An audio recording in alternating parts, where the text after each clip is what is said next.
हर हर गंगे। जरा इस फिल्म के नाम को अपने दिमाग में डाल लीजिए, क्योंकि फिल्म होने वाली है भोजपुरी इतिहास की one of the hit film, one of the blockbuster film. जो अगर नहीं समझे आप सभी, सीधे तौर पर आप सभी को बता दें कि बनारस में एक फिल्म की शूटिंग चल रही है। इस फिल्म का नाम है हर हर गंगे। पावर पवन सिंह की ये फिल्म है, जिसमें साउथ के अमित तिवारी भी इस फिल्म में आप सभी को धमाका करते हुए नजर आएंगे।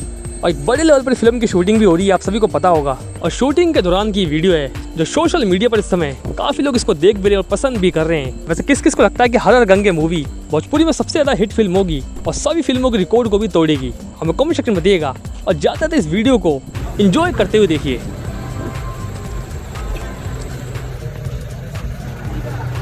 चलो